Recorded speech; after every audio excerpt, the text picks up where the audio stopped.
orang zaman kita nih, era media, ya, bukan apa-apa, tapi mendadak jadi seorang alim, mengkomentari ulama. Biarkan para ulama, sebagai kapasitas mereka, para ulama saling berdiskusi ilmiah. Kita yang bukan ulama biar tahu diri. Kita yang bukan para ulama biar tahu diri. Jangan ikut dalam urusan itu. Akhirnya kita kualat.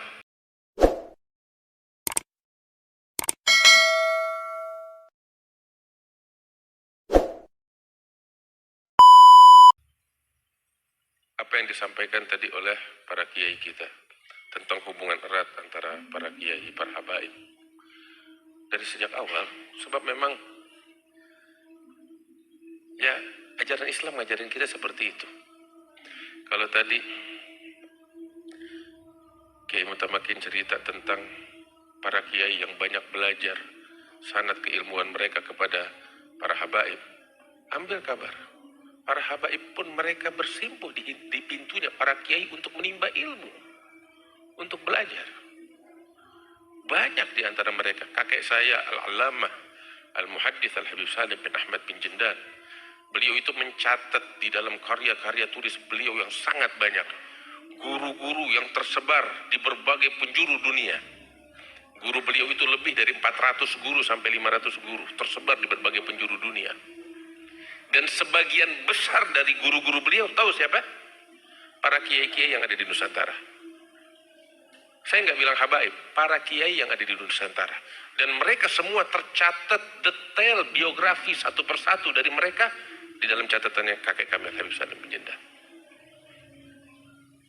Dari usia belasan tahun, Habib Salim Jindan, ayah beliau Al-Habib Ahmad, kakek beliau Habib Ali bin Mustafa bin Syekh Abu Bakar, datang dari Surabaya. Zaman itu masih zaman susah. Kemana tahu?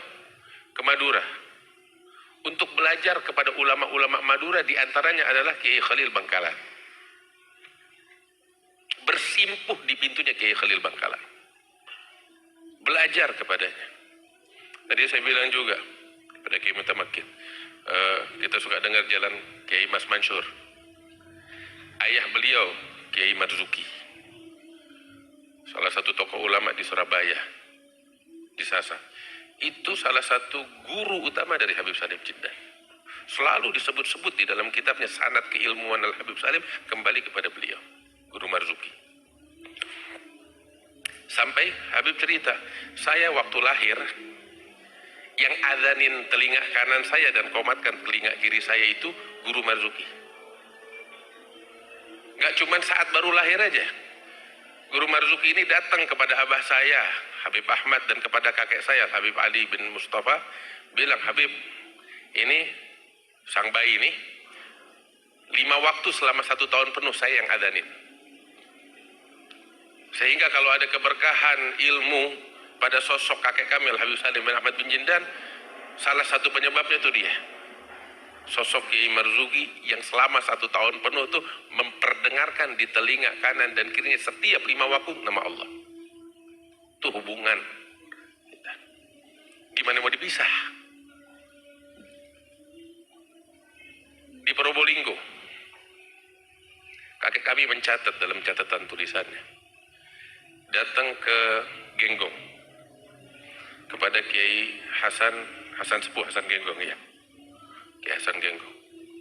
Beliau datang, beliau bersimpuh di pintunya, meminta ijazah dari Kiai Hasan Genggong, dan diberikan ijazah. Tetapi memang sosok para ulama kita ini sangat tawadhu yang sangat luar biasa. Kalau dari segi umur, Kiai Hasan jauh lebih tua dari kakek kami, jauh. Udah sepuh beliau. Dan kakek kami belajar, meminta ijazah, sanad tadi keilmuan, diijazahkan oleh Kiai Hasan. Terus nggak sampai di situ, sekali lagi datang Al-Habib, karena tawadhunya Kiai Hasan, ya, beliau yang minta ijazah kepada Habib Salim Jindan. Tuh lihat.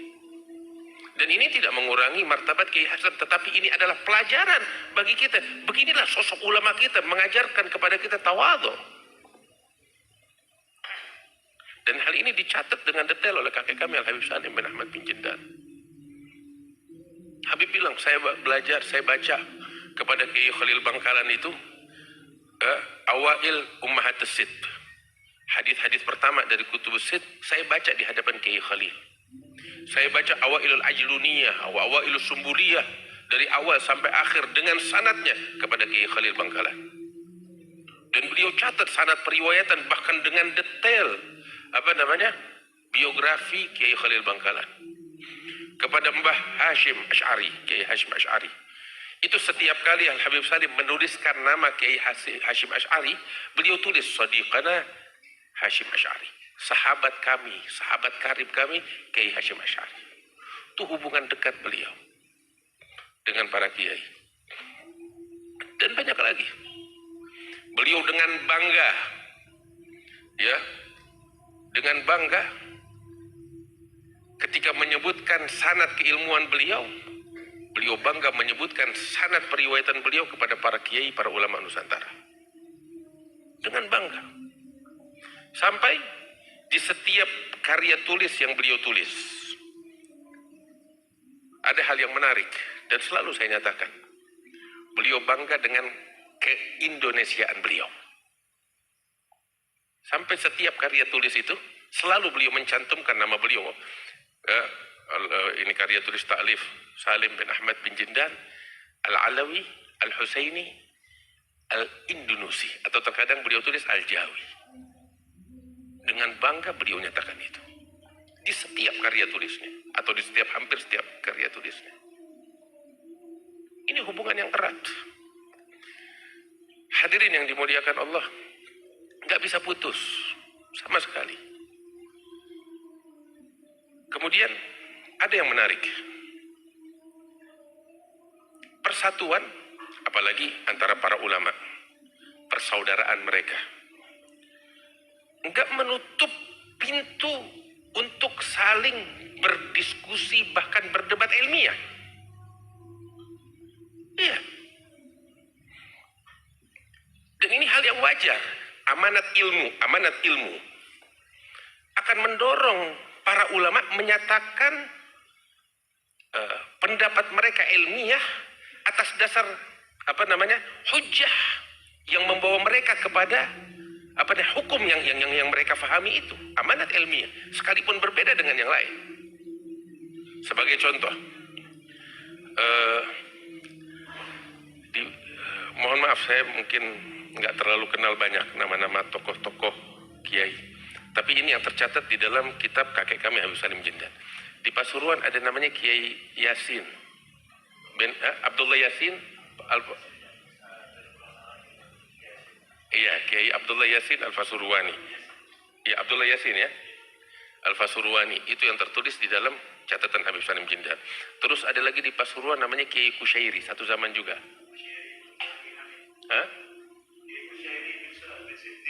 Iya, bin Siddiq. Itu juga artinya di masa yang sama kan. Artinya senior itu semua.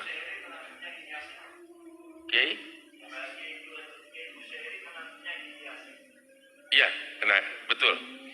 Nah itu ada satu permasalahan ilmiah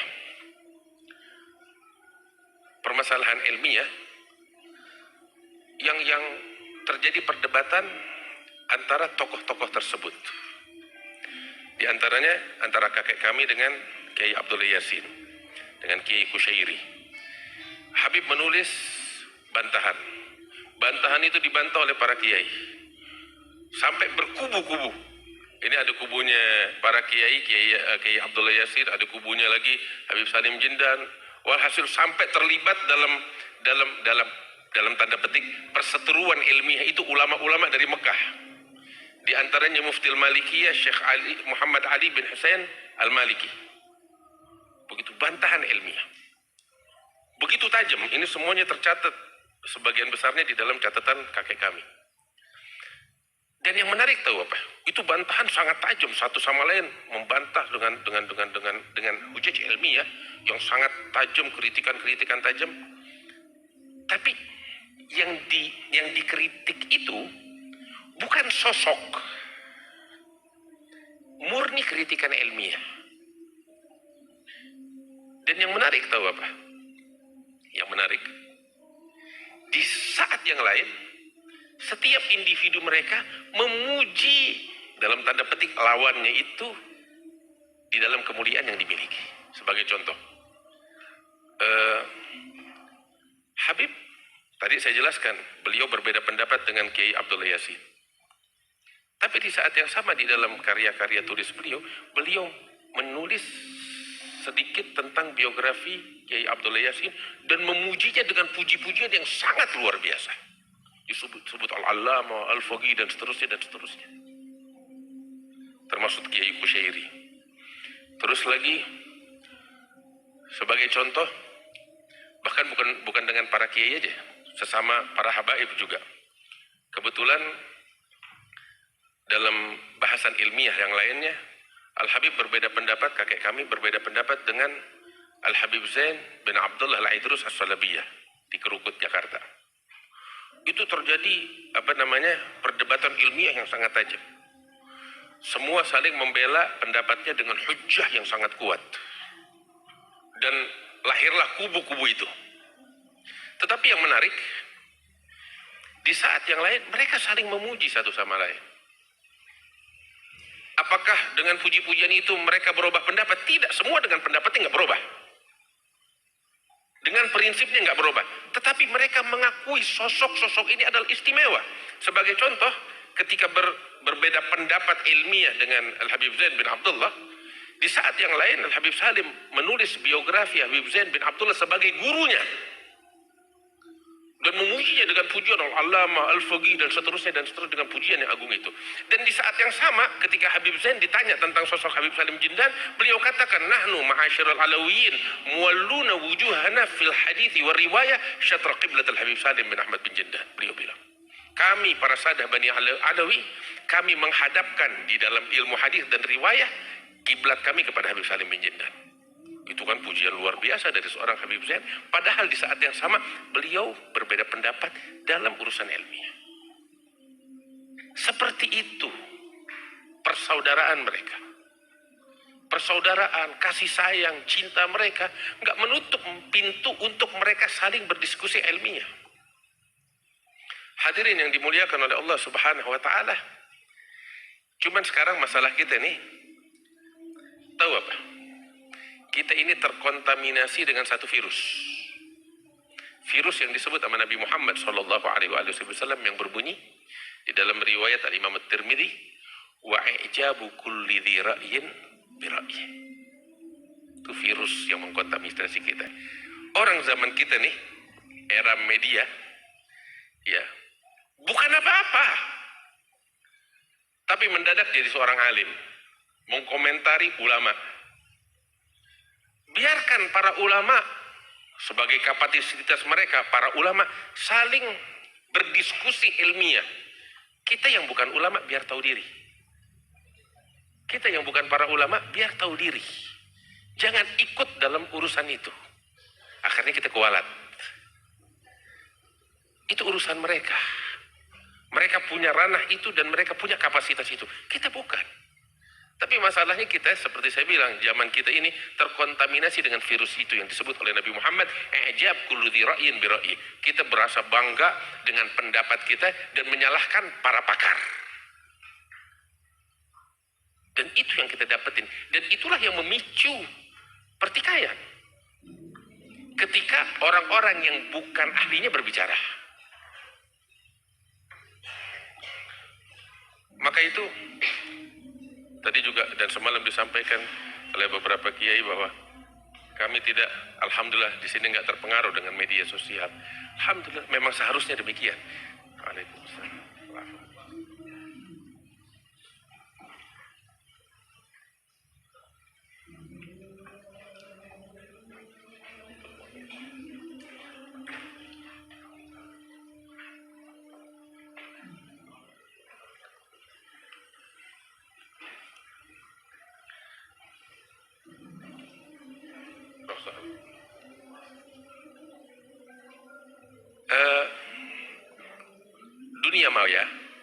Dunia maya, biarkan menjadi dunia maya dan dunia imajinasi, jangan kita jadikan sebagai dunia nyata. Hadirin, kita ini orang berakal. Kita dewasa, kita bukan anak kecil. Seharusnya kita bisa memilah-milih. Dan saya rasa setiap orang di antara kita pun yang punya ranah harus bersikap tegas dengan hal-hal yang semacam ini. Sebab seperti yang menarik yang tadi disampaikan oleh Syekh Samih. Beliau bilang programnya syaitan dan iblis tahu apa? At-tahrish. Programnya syaitan at-tahrish. Tahrish itu apa kalau bahasa Indonesia itu menyulut konflik. Itu programnya dia. Ya, inna syaitan qad ya'isa an ya'budahul musallina fi jaziratil Arab wa inna maradhiya fi tahrish bainakum. Kalau disembah syaitan enggak di tengah-tengah orang yang sholat. Tapi apa yang beliau lakukan terhadap orang-orang yang sholat? Syekh Faisal garis bawah ini tuh bilang sama saya, lihat betul at-tahrish itu adanya cuma di tengah-tengah orang yang sholat.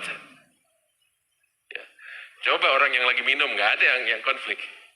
Orang yang mabuk, orang yang narkoba nggak ada yang konflik. Mereka musuh-musuh Islam nggak konflik, mereka bersatu aja. Sebab memang ini permainan syaitan yang dituju kita. Nah kita jangan terbawa dengan program syaitan itu. Segala bentuk yang mendorong kita untuk berpecah belah, saling membenci, saling mendengki satu sama lain, itu adalah bagian dari program syaitan yang disebutkan oleh Nabi Muhammad SAW. Hadirin yang dimuliakan Allah Subhanahu Wa Taala, mungkin ini sedikit yang bisa saya sampaikan. Habib Jindan sudah datang di tengah-tengah kita. Alhamdulillah kami ucapkan ribuan terima kasih kepada para kiai, para ulama, tokoh masyarakat di sini yang memberikan sambutan yang sangat-sangat luar biasa.